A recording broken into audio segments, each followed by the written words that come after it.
Hello students, crop production and management का हमारा second lecture है। ये पहले वाले लेक्चर में हमने जनरल इंट्रोडक्शन देखी थी, क्रॉप क्या होती हैं, कितने टाइप की होती हैं, रबी क्रॉप, खरीफ क्रॉप, एग्रीकल्चर किसको बोलते हैं, हॉर्टिकल्चर, और कुछ बेसिक टर्मिनोलॉजी हमने यूज की थी।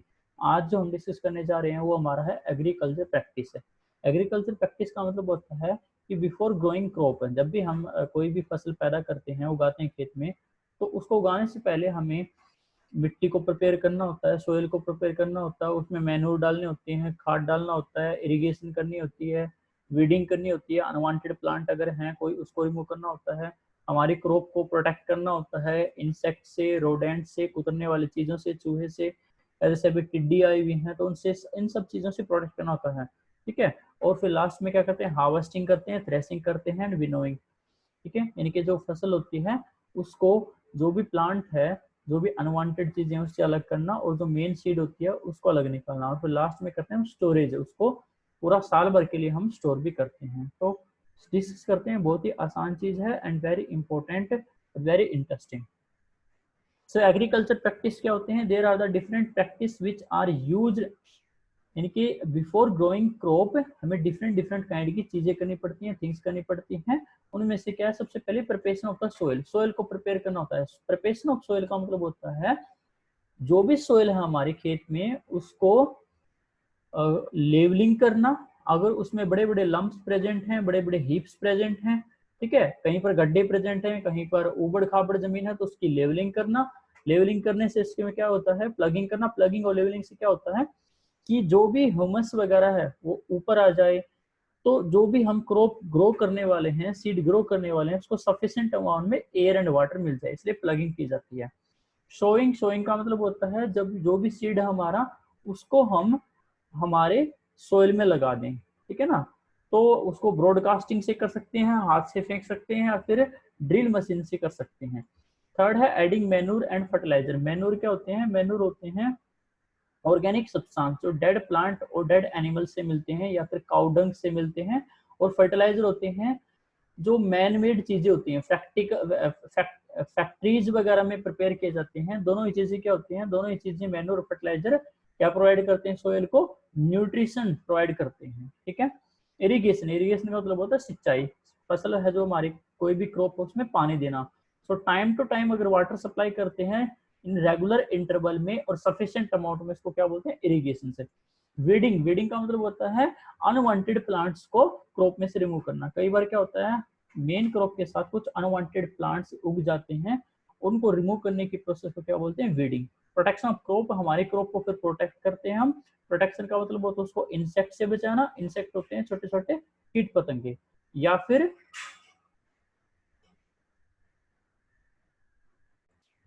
नेक्स्ट है हार्वेस्टिंग, थ्रेसिंग एंड विनोइंग। जैसे मैंने बताया था, हार्वेस्टिंग, थ्रेसिंग एंड विनोइंग का मतलब होता है जो हमारी क्रॉप है उसमें से सीड्स को अलग निकालना, और जो भी अलग भूसा वगैरह है या फिर जो सॉरी प्लांट हैं उनको अलग निकालना। विनोइंग, उसको फिर से अगर हमारे क्रॉप में कुछ बचता है, एक्स्ट्रा चीज़ें, एक्स्ट्रा मटेरियल जो हमारी रिक्वायरमेंट नहीं है उसको अलग करना। स्टोरेज, स्टोरेज का मतलब होता है कि जो क्रॉप है, सीड है, जो सीड्स हम निकाल कर लाए हैं, सीरियल्स हैं, दालें हैं, अनाज हैं, उसको सेफ जगह पर स्टोर करना। ठीक है ना। तो ये सब चीजें हमें पढ़नी है। सबसे पहले preparation of the soil, soil को कैसे प्रिपेयर करते हैं। तो it involve the ploughing, levelling and manuring. तीन चीजें होती हैं। आपसे कोई पूछे what is the meaning of preparation of soil, तो ploughing, levelling and manuring. Ploughing का मतलब मैंने बताया था कि एक प्लग की हेल्प से जितनी भी हमारी सोइल है हमारे क्रॉप में, उसको क्या करना है, प्लग की हेल्प से लूजनिंग एंड टर्निंग करनी है। लूजनिंग एंड टर्निंग, या टर्निंग या लूजनिंग भी बोल सकते हैं इसको। लेवलिंग का मतलब होता है एक ही लेवल पर लेकर आना सारी सोइल को, और मैन्योरिंग का मतलब उसमें फर्टिलाइजर या फिर मैन्योर ऐड करना। सो प्लगिंग क्या है, ploughing is defined as turning and loosening of the soil with a plough. एक प्लग की हेल्प से, हल की हेल्प से, खेत में हल चलाते हैं ना, देखिए ना आपने पिछले वीडियो लेक्चर में मैंने दिखाई थी फोटो, हल की हेल्प से लूजनिंग और टर्निंग करना। ठीक है, नीचे वाली सोइल को ऊपर लेकर आना। ठीक है ना, और सोइल कैसी बन जाती है, लूज, यानी कि उसमें सफिशिएंट अमाउंट में एयर और ह्यूमस दोनों ही प्रेजेंट होते हैं। क्या क्या एडवांटेज होते हैं प्लगिंग के? It help in the penetration of root deeply. जब भी हम कोई फसल उगाते हैं, कोई सीड उगाते हैं, उससे क्या होगा, उसकी जो जड़ें हैं वो अंदर डीपली अंदर तक पेनिट्रेट कर जाएंगे। पेनिट्रेट का मतलब है अंदर तक चली जाएंगी, ठीक है ना भाई। वो लूज, एक तो हमारी जो सोयल है वो हमारी कैसी हो, हार्ड हो, ठीक है ना, उसमें थोड़े ना पेनिट्रेट करेंगे। सेकंड क्या है, soil get loose by ploughing and therefore air can pass through it. इससे क्या हो जाता है, लूजनिंग से सोयल जो हमारी वो सॉफ्ट बन जाती है, वहां पर एयर प्रेजेंट होती है, उससे जो रूट हैं पेड़ पौधों की उनको अच्छे से वाटर और एयर दोनों मिल जाती हैं, जिससे अच्छे से ग्रो कर सकता है। Third point, it is helpful in removing unwanted plant और वीड्स। अगर हमारा अच्छे से लेवलिंग होगी तो अनवांटेड प्लांट्स को हम अच्छे से उसमें से रिमूव कर सकते हैं। It is helpful in mixing और up turning of the soil.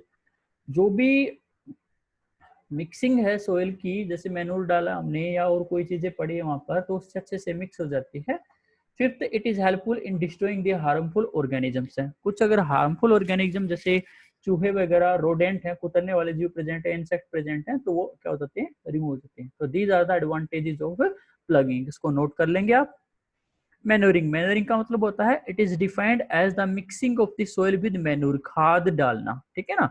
Manure क्या बताया था, जो एनिमल वेस्ट से चीजें बनी है उसको क्या बोलते हैं, मैन्योर बने हैं। तो उसको सोइल में क्यों डालते हैं, ताकि न्यूट्रिशन, जो भी न्यूट्रिएंट्स हैं सोइल को मिल जाए, ठीक है। It is helpful in increasing the soil fertility. Fertility क्या मतलब होती है, उपजाऊ, सोइल जो हमारी उपजाऊ बन जाएगी। Fertility means soils have the sufficient nutrients. B, levelling. After ploughing certain lumps are left.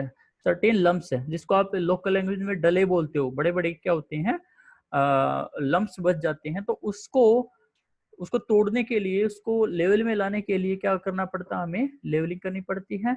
The levelling help in breaking of the big lumps of the soil. It is done by the leveller, leveller से करते हैं। Advantages of levelling, क्या क्या advantage है, it is helpful in protection of soil from the erosion. भूमि को कटने से बचती है, इरोजन का मतलब होता है कटने से, ठीक है ना। इट प्रमोट द इरिगेशन, उससे अच्छे से, अच्छा देखो लेवलिंग होगी, पूरा का पूरा खेत समतल होगा, एक जैसा होगा, तो उसमें से पानी अच्छे से दिया जा सकता है, सिंचाई से की जा सकती है। अगर लेवलिंग नहीं है, कहीं से खेत ऊंचा है, कहीं से खेत नीचा है, तो नीचे वाले जो जो जगह नीची है उसमें ज्यादा पानी आ जाएगा और ऊंचाई पर पानी नहीं पूछेगा। तो लेवलिंग इसके लिए भी जरूरी होती है आपकी। फिर है शोइंग। शोइंग का मतलब मैंने बताया था, जो भी हमारा सीड है उसको कहाँ लगाना, हमारे खेत में लगाना। शोइंग क्या है, it is defined as the process of putting seed in soil. Process of putting seed in soil, जो भी सीड हमारी, जो भी क्या है बीज है, उसको किसमें लगाना, सोइल में लगाना, मिट्टी में लगाना, क्या कहलाता है, sowing. Seeds are selected on the basis of high yielding variety. Seed कैसे होने चाहिए, हाई यील्डिंग। हाई यील्ड का मतलब होता है अच्छी पैदावार देने वाले होने चाहिए। Seed should be germinated in nature and germinated in the plants. Seed अच्छे से जर्मिनेट होने वाला होना चाहिए। It should not be dormant and it means the seed which is not converted into plants. ऐसे सीड नहीं होने चाहिए जो पहले से ही प्लांट बन गए हो। गेहूं लगाते हो जब आप, तो कैसे कैसे सीड का, कैसे बीज का चुनाव करते हो भाई, अच्छे हो या कि जो पहले से उग रखे हो, वो थोड़ी ना उगेंगे। The seed should be sown at the right depth. अब सीड को राइट डेप्थ अच्छे से एक पर्टिकुलर जमीन में ही लगाना चाहिए। ऐसे नहीं कि ज्यादा डेप्थ, ज्यादा उसकी गहराई पर लगा दे, पता चले सीड निकल ही नहीं रहा, या ऊपर भी नहीं डालना चाहिए, पता चले कुछ को बर्ड्स वगैरह हैं या इंसेक्ट वगैरह उठाकर लेकर जा रही हो। There should be a proper distance maintained between each seed and overcrowding seed should be avoided। कहने का मतलब है जब भी हम सीड लगाएं तो उसके बीच में, एक सीड और दूसरे सीड के बीच में क्या होना चाहिए, प्रॉपर डिस्टेंस होनी चाहिए। ऐसा नहीं कि एक सीड कहीं पर प्रेजेंट है, एक सीड कहीं पर प्रेजेंट है, तो उससे तो क्या होगा, सोइल का जो भी, जहाँ भी खेत है वो जगह का जगह वेस्ट होगी। और ऐसा भी नहीं होना चाहिए कि एक बहुत सारे सीड एक ही जगह प्रेजेंट है, उससे अच्छे सीड, अच्छा न्यूट्रिशन नहीं मिलेगा सभी सीड्स को। Seed should B free from the disease. ऐसे खराब बीमार सीड्स नहीं होने चाहिए, उससे क्रॉप पर बुरा इफेक्ट पड़ेगा। Seeds use should be viable means it should be viable means it should be converted into plant. वो प्लांट में बनने वाला होना चाहिए, ठीक है। मेथड ऑफ सोइंग क्या क्या मेथड है?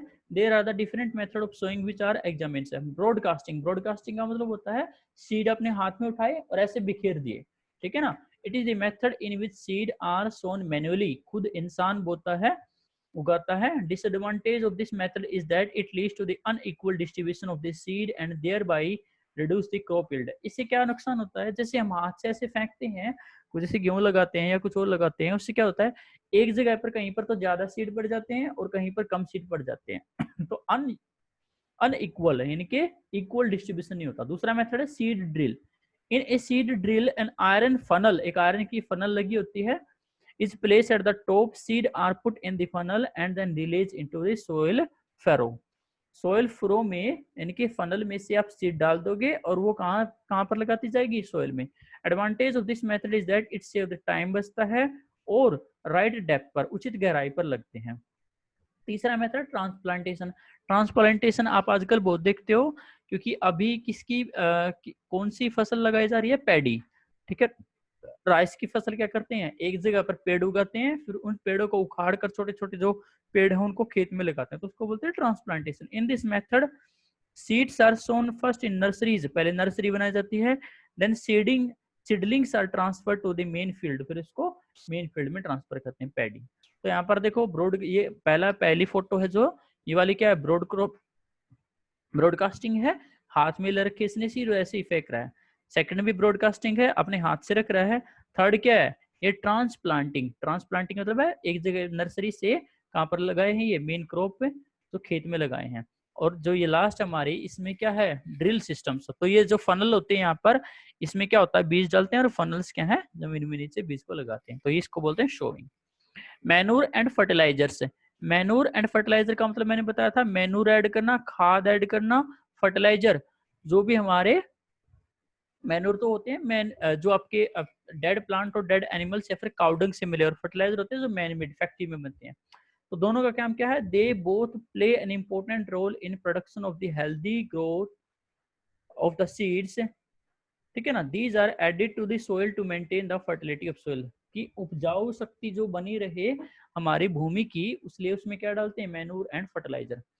Fertile soil is defined as the soil which has the all the nutrients required for the growth of the seed. Fertile soil का मतलब क्या होता है? उपजाऊ शक्ति, उपजाऊ भूमि कौन सी होती है? जिसमें सारे के सारे न्यूट्रिशन प्रेजेंट हो, न्यूट्रिएंट्स प्रेजेंट हो, उसमें सल्फर भी प्रेजेंट हो, फास्फोरस भी प्रेजेंट हो, ठीक है ना।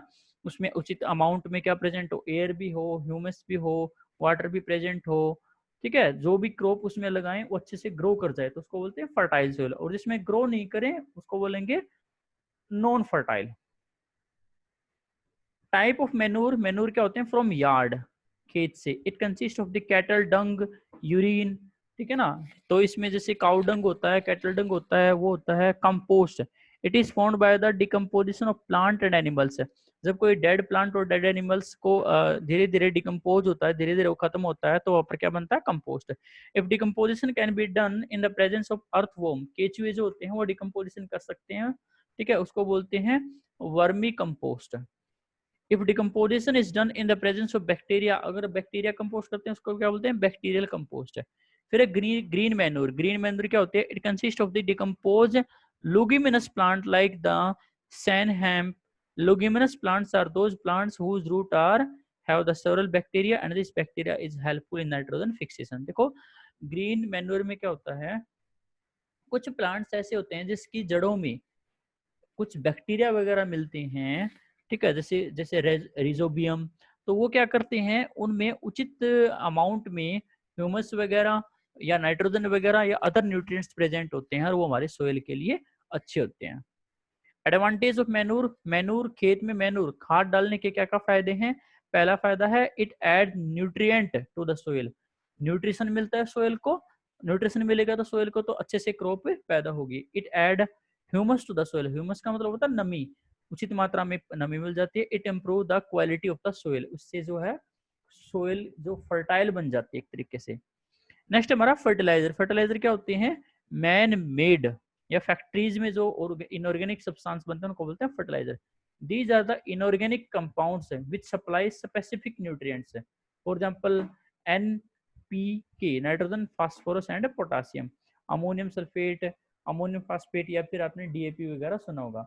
तो these are the inorganic compounds which are made by the man or which are made in factory. They provide the nutrition to the soil.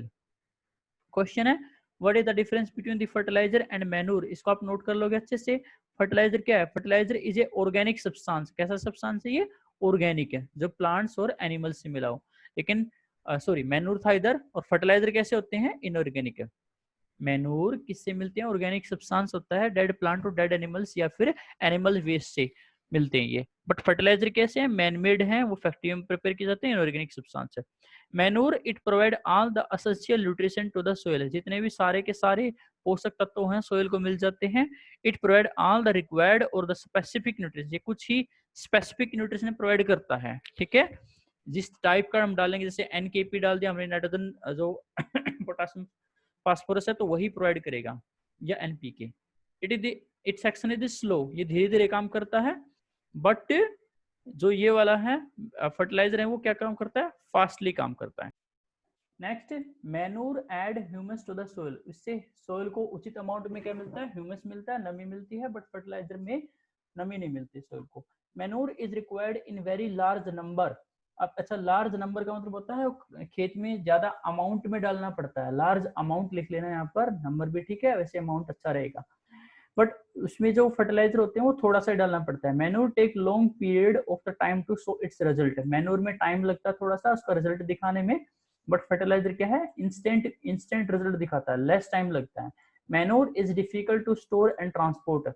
Manure को स्टोर करना क्योंकि ज्यादा होता है और उसमें से स्मेल वगैरह भी, ऑर्डर वगैरह भी आती है, तो उसको स्टोर करना थोड़ा सा मुश्किल है। लेकिन फर्टिलाइजर थोड़े से होते हैं, उसको किसी भी बैग में, पॉलिथीन बैग में रख सकते हो आप, इजिली स्टोर कर सकते हो। मैन्योर बायोडिग्रेडेबल, ये सबसे अच्छी बात होती है मैन्योर की बेटा, कि मैन्योर बायोडिग्रेडेबल होते हैं। बायोडिग्रेडेबल का मतलब होता है बैक्टीरिया वगैरह इजिली उसको डिकम्पोज कर देंगे, लेस हार्मफुल सब्सटेंसेस में। बट फर्टिलाइजर नॉन बायोडिग्रेडेबल होते हैं, बैक्टीरिया वगैरह उसको डिकम्पोज नहीं कर सकते, तो वो सोइल को भी नुकसान पहुंचा सकता है। ज्यादा अमाउंट में डालोगे तो पानी वगैरह को भी पोल्यूट करता वो। It is prepared in the field, ये फील्ड में प्रिपेयर किया जाता है। और it is prepared in laboratory. Irrigation, irrigation का मतलब बताया था कि time to time proper amount में क्रॉप को पानी प्रोवाइड करना क्या कहलाता है? Irrigation. So the time to time supply of water to the crop in a particular required amount is known as irrigation. Source of irrigation क्या होते हैं हमारे? पॉन्ड से ले सकते हैं पानी, लेक से ले सकते हैं, या फिर किससे ले सकते हैं? ट्यूबवेल से। Water can be obtain from the pond, lake, tube wells. मोट सबसे पहला है ये हमारे ओल्ड मेथड है, परंपरागत मेथड है। मोट, it is a water is pulled out from the well and directly supplied to the plant. कुएं से पानी लेते हैं और डायरेक्टली प्लांट में डाल देते हैं। Dhekli, in dhekli the bucket are use and then with help of rope water is pulled out from the well. आपने देखा होगा पहले कुएं होते थे, उसमें से कुएं में से रस्सी की हेल्प से बाल्टी बंधी होती थी, उससे पानी खींचते थे और फिर उसको क्रॉप में डालते थे, उसको बोलते धेकली। Rahat, in this method the bucket are knocked with the rope on the wheel and bull rotate the handle, due to which wheel turned up and down, water get filled into bucket and used for different purposes। इसमें क्या होता है? गोल गोल round round circle होता था, round round आपका जो ring होती थी उस पर बकेट बंदी होती थी, ठीक है ना। तो उसको एक पेयर ऑफ बुल खींचता था। जैसे जैसे वो जैसे फोटो में दिखाऊंगा अगर मैं आपको, ये रहा राहट। इसमें क्या है? जैसे ये बंधी हुई है आपकी यहाँ पर बकेट, तो जैसे जैसे ये बुल घूमता था तो नीचे से पानी आता था वेल में से और ऐसे चलता रहता था। मोट में क्या है? मोट में सिंपल आप किसी आदमी ने या कोई भी पर्सन है वो क्या करता है? वो बकेट वगैरह या फिर जो भी उसके पास वेसल है उसको लेता है और कुएं से पानी निकालता डालता है। चेन पंप में भी ऐसे ही होता है जैसे राट की तरह होता है, बट इसमें पेड़ और पुल नहीं होता है। डेकली में कुएं से रस्सी में से बकेट की हेल्प से पानी खींचते हैं और फिर इसको क्रॉप में देते हैं। Chain pump, in this method 2 wheels are used, one wheel is easily visible and other wheel at the bottom is slightly deep into soils. These two wheels are connected with each other, so the chains and bucket are joined with the wheel and then wheel rotate, bucket get filled and used for the different purposes। ठीक है। Modern method ज्यादा important है। Modern method में सबसे पहले आता है sprinkler method. Sprinkler method क्या होता है? जैसे इसमें फोटो में दिखाया गया है, स्प्रिंकल करता है, पानी को बिखेर देता है फसल पर, जैसे बारिश हो रही है, ठीक है ना। इसमें क्या होती है, इसमें इसमें जैसे पूरे खेत में पाइप दबे हुए हैं और उन पाइप के साथ एक परपेंडिकुलर यानी कि खड़ी परपेंडिकुलर जो आपकी नोजल लगी होती है और वो नोजल भी रोटेट करती है, ठीक है ना। तो रोटेट करते तो ऐसा लगता है कि पानी जो है स्प्रिंकल हो रहा है, छिड़काव हो रहा है, बारिश हो रही है। In this method, water is distributed through a system of the perpendicular pipe. Perpendicular pipe लगती है usually by the pumping. It is then sprayed into the air. हवा में उसको स्प्रे करते हैं और the entire soil, पूरी की पूरी soil पर surface of the spray head of the rotating nozzle. तो एक परपेंडिकुलर पाइप होती है, परपेंडिकुलर पाइप के ऊपर इसमें एक नोजल लगी होती है, नोजल ऐसे घूम घूम कर क्या करती है, पानी का छिड़काव करती है। This system provide the efficient coverage of this for the small to large area and it's suitable for the use on all types of the soil. The method of supplying water is similar to the rainfall. rainfall की तरह लगता है। इससे क्या होता है, पानी की बचत होती है, पूरे खेत में इजीली क्या होती है, सप्लाई हो जाती है। नेक्स्ट अनदर सिस्टम है, मॉडर्न मेथड है ये इरिगेशन का। तो मॉडर्न मेथड में दो पढ़े हैं आपने, drip system and sprinkler system. तो ड्रिप सिस्टम में क्या होता है, ड्रिप बाय ड्रिप यानी कि ड्रॉप बाय ड्रॉप खेत में पानी को डालना। In this system the water falls drop by drop just at the position of root. जहां पर प्लांट की रूट होती है तो वहां पर ड्रॉप बाय ड्रॉप पानी को डालना क्या कहलाता है, drip system. So drip irrigation also called the trickle irrigation, trickle irrigation बोलते हैं। A drip irrigation system carries the water directly to the base of the each individual plant. जैसे ये प्लांट लगे हुए हैं तो हर एक प्लांट के नीचे देखो आपको पाइप दिख रही है, विजिबल दिख रही है, ये पाइप है और पाइप में क्या होते हैं, होल होते हैं। तो ये इन होल में से पाइप इन जो पाइप में होल है उसमें से पानी जो है drip by drip drop by drop निकलता रहता है और वो प्लांट की रूट में पड़ता रहता है। So water is allowed to fall drop by drop from a pipe just near to the root. It is an ideal watering method. इससे ये वाटर बचाता है, it reduce the soil erosion, भूमि का कटाव रोकता है, water and nutrition reach directly to the place where needed. It save the time and labor. ठीक है। अब डिसएडवांटेजेस क्या है एक्सेस इरिगेशन के, अगर कई बार सिंचाई ज्यादा कर दे, ज्यादा पानी डाल दें तो due to excess irrigation seed can not respite. अगर सारे के सारे सीड डूब जाएंगे तो वो सांस नहीं ले पाएंगे, अल्टीमेटली वो क्या हो जाएंगे, मुरझा जाएंगे या फिर खत्म हो जाएंगे। Due to excess irrigation root do not grow well, जड़ें भी अच्छे से ग्रो नहीं कर पाती है। नेक्स्ट प्रैक्टिस मेथड क्या हमारा, वीडिंग। वीडिंग क्या होता है, the process of removing unwanted plant from the main crop is called the weeding. कई बार हमारे मेन क्रॉप के साथ कुछ अनवांटेड प्लांट भी ग्रो कर जाते हैं और अनवांटेड प्लांट को रिमूव करना हमारे क्रॉप से क्या कहलाता है, वीडिंग। सो वीड क्या होती हैं, weed are the unwanted plants that grow with the main plant. Main crop के साथ, मेन प्लांट के साथ कुछ फालतू के जो पेड़ हैं वो अगर उग जाए तो क्या बोलते हैं, weeds. The process of removing weed is called the weeding. For example Amaranthus grass, wild oat. Disadvantage क्या है वीडिंग के, weeds compete with main crop for the nutrition, space, sunlight, water.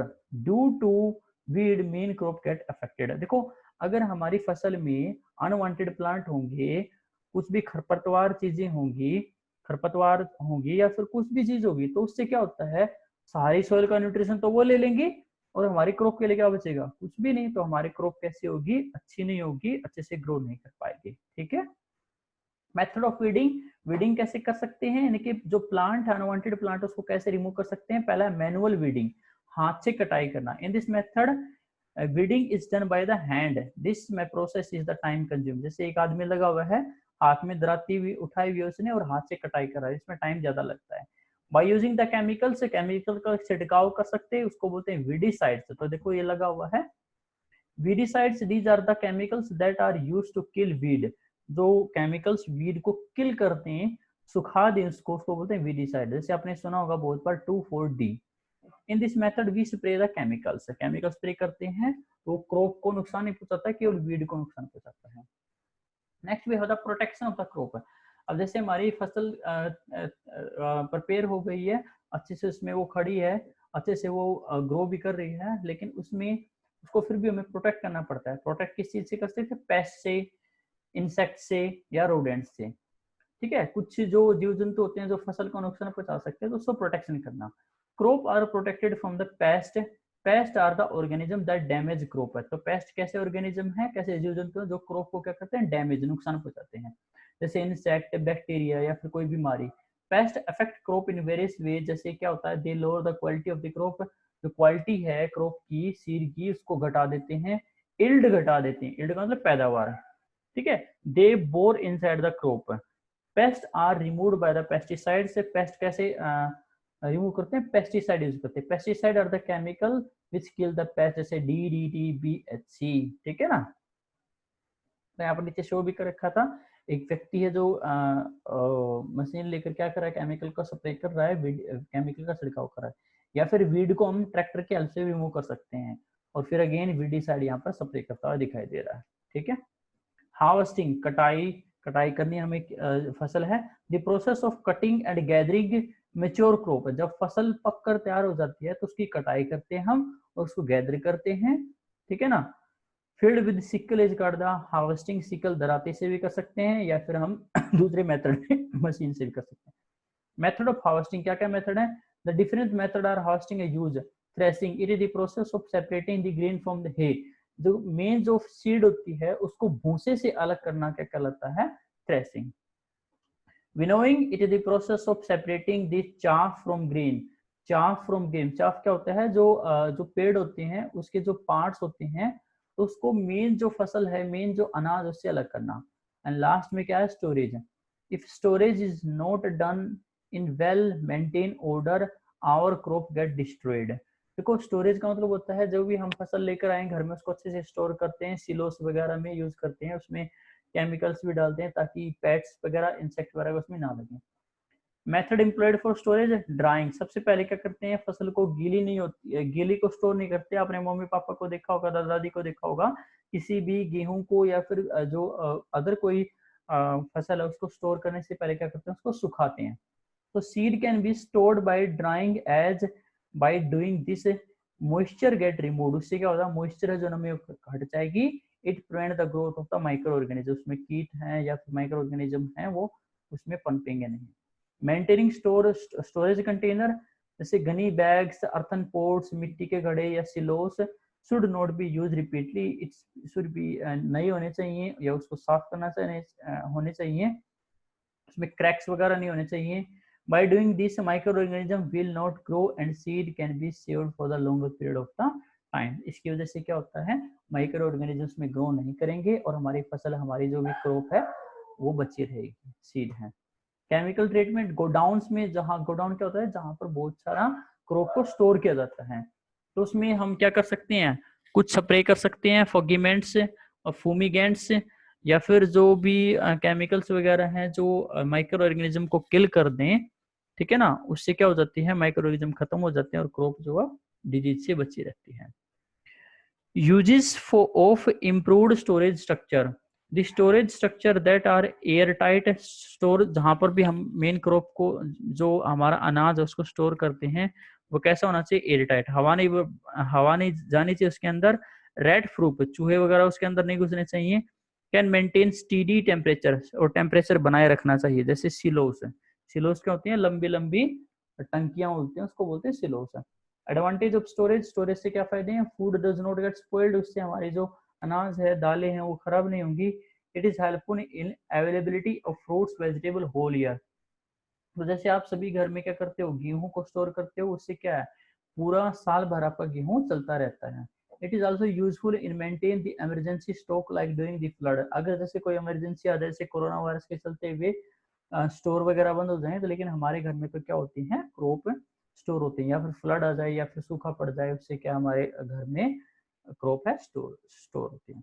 Storage, dry storage, there are the certain seed that need to dry storage, dry storage की जरूरत होती है, जैसे food grain है। Cold storage है, कुछ चीजें ऐसी होती हैं जिसको ठंडे में स्टोर करना पड़ता है, जैसे फ्रूट्स वगैरह, एप्पल, बनाना, ठीक है। Question, how fertility of soil can be maintain by the natural method, soil की फर्टिलिटी को कैसे हम इंक्रीज कर सकते हैं। Fertility of soil can be maintain by the crop rotation, crop rotation क्या होते हैं, बदल बदल कर फसल को उगाना। जैसे हम एक ही टाइप की फसल को, एक ही टाइप की क्रॉप को बार बार एक ही खेत में उगाते हैं, तो उससे क्या होता है, जो फर्टिलिटी है, उपजाऊ शक्ति है, डिक्रीज होती है। तो हमें बदल बदल कर जो क्रॉप है उगानी चाहिए। मल्टीपल क्रॉपिंग, मल्टीपल क्रॉपिंग का मतलब होता है कि एक ही टाइम पर, मतलब जैसे खेत जो है उसको बार बार क्रॉपिंग के लिए क्रॉप उगा रहे हैं, उसमें ऐसे नहीं चलना चाहिए। उसको थोड़ा सा क्या करना चाहिए हमें, उसको 1 साल के लिए या 2 साल के लिए खाली छोड़ देना चाहिए। Crop rotation, the method of growing the crop alternatively on the same land is not the crop rotation. बदल बदल कर फसल उगाना, ठीक है ना। तो इसको आप पढ़ लोगे। Cauliflower is the sown and harvested. Let's suppose cauliflower use the nitrogen from the soil, it means that soil has less nitrogen, we need to grow the crop which have the high nitrogen. तो जैसे गोभी की हमने खेती कर रखी है तो उसको ज्यादा नाइट्रोजन की जरूरत है, तो फसल में ज्यादा नाइट्रोजन कंज्यूम होगी, तो सॉइल में नाइट्रोजन कम बची, तो ऐसी फसल उगानी चाहिए जो नाइट्रोजन प्रोवाइड कर सके सॉइल को। Crop rotation has a lot of benefit. क्या बेनिफिट होते हैं क्रॉप रोटेशन के? The land get utilize in better way, उससे जो भूमि है उससे अच्छा यूज कर सकते हैं, और जो सोइल की फर्टिलिटी वो मेंटेन रहती है। Example of crop rotation, crop rotation में क्या होता है, लुगी जो लेगुमिस इंक्लूड पी, जैसे दालें होती हैं, बीन्स होती हैं, ग्राम्स होते हैं, पल्सेस होती हैं, उसको उगाना चाहिए, ठीक है ना। तो उसमें क्या होता है, रिजोबियम बैक्टीरिया प्रेजेंट होता है रूट्स में फसल के, और उस बैक्टीरिया से नाइट्रोजन की सफिशिएंट अमाउंट में सोइल को नाइट्रोजन मिल जाती है, उससे नाइट्रोजन डेफिशिएंसी नहीं होती है। Legume crops that has nitrogen fixing bacteria uses of different nutrition from the soil but it fix the atmosphere nitrogen and make the soil richer in nitrogen से, जो भी लुगिमिस जो की क्रॉप होती है वो नाइट्रोजन मिल जाती है उससे क्रॉप को नहीं चाहिए, उसको सोइल को। Multiple cropping method of growing two और more type of crop in same field is known as the multiple. एक ही टाइम पर दो अलग अलग क्रॉप उगाना और क्या कहलाती है, मल्टीपल क्रॉपिंग से। Criteria of the selecting crop, हमें क्रॉप कैसे होनी चाहिए, crop with different maturation period are chosen. The crop mature the crop which get mature first will be harvested first and then crop that will mature later will be harvested accordingly। जैसे sugar cane, लेगुमीज। क्या कह रहा है, ये कह रहा है कि जब भी हम मल्टीपल क्रॉप है, दो फसलें एक साथ उगाते हैं, तो पहले उसी की कटाई होगी ऑब्वियसली, जो कम टाइम में क्या बन जाए, मेच्योर हो जाए, कम टाइम में क्या बन जाए, पक जाए। Problem faced by the farmers हैं, क्या क्या डिफिकल्टी आती हैं किसानों को, डिफिकल्टी इन हार्वेस्टिंग, कटाई में दिक्कत आती है, सप्लाइंग फर्टिलाइजर, फर्टिलाइजर नहीं मिल पाता है कई बार, कैन स्प्रेड पेस्ट, उसमें पेस्ट वगैरह कीटनाशक कीट पतंग या फिर रोडेंट फैल जाते हैं खेत में, can lower the quality of the crop, कई बार यील्ड जो हो कम मिलती है। For better result multiple cropping use करनी चाहिए और क्रॉप रोटेशन यूज करनी चाहिए। Intercropping is defined as the growing different crop in definite pattern, for example making the row or by method। Intercropping का मतलब होता है फसल के अंदर फसल। जैसे कई बार आपने देखा होगा गेहूं की फसल जो शुगर केन होता है, सॉरी जो आपका शुगर केन यानी कि जो गन्ना है, गन्ने में क्या उगा जाते हैं, कई लोग गन्ने में गेहूं भी उगा लेते हैं। all limitation of the multiple cropping are overcome by the intercropping। question, why is adding green manure to the soil significant है। जो ग्रीन मैन्योर है उसको सोइल में डालना फायदेमंद क्यों होता है, तो उससे क्या होता है, बहुत सारे न्यूट्रिशन प्रोवाइड कर देता है वो सोइल को, उससे हमारी सोइल में क्या होते हैं, बहुत सारे न्यूट्रिशन सफिशिएंट अमाउंट में प्रेजेंट होते हैं, नाइट्रोजन सफिशिएंट अमाउंट में प्रेजेंट होती है, ह्यूमस, एयर, वाटर सारे के सारे सफिशिएंट अमाउंट में प्रेजेंट होते हैं, ठीक है ना। तो आप लिख लोगे। What is the requirement of protection of crop, crop को कैसे प्रोटेक्शन करते हैं, तो उसको साइंटिफिकली प्रोटेक्ट कर सकते हैं, वेजिटेबल्स जो आपके उनको भी प्रोटेक्ट कर सकते हैं। So plant protection is a science and practice of managing invertebrate and pest, vertebrate pest, plant disease से बचाना, वीड से बचाना, ठीक है, छोटे छोटे ऑर्गेनिज्म होते हैं उसको बचाना, तो that is the protection of the crop. तो उसको कैसे कर सकते हैं, बाय केमिकल मेथड से, बाय फिजिकल मेथड से कर सकते हैं, केमिकल मेथड और बायोलॉजिकल मेथड में, दूसरा biological method. What are the main purpose of storing food item, क्यों हम फूड आइटम को स्टोर करते हैं। Storing of food has the several main purposes as follow. इससे क्या होता है, स्टोरेज से हमारे पास भंडार रहता है फसल का, तो फ्लड के टाइम पे या फिर जो भी कोई इमरजेंसी के टाइम पे हमारे पास सफिशिएंट अमाउंट में जो भी ग्रेन्स वगैरह हैं, अनाज वगैरह प्रेजेंट है आपके प्रेजेंट होते हैं हमारे पास। It enables a better balancing diet, हमें पूरी साल एक बैलेंस डाइट मिलती है। Protection from animal is also insured, अगर हमें स्टोर कर रखा है तो एनिमल से प्रोटेक्शन मिलती है। Storage is also done for fighting emergency condition, जिसे मैंने बता दिया। Differentiate between the mixed cultivation and the crop rotation, तो इसको आप छोड़ सकते हो इस क्वेश्चन को, कोई जरूरी नहीं है आपके लिए ये, ठीक है। So thank you, have a nice day.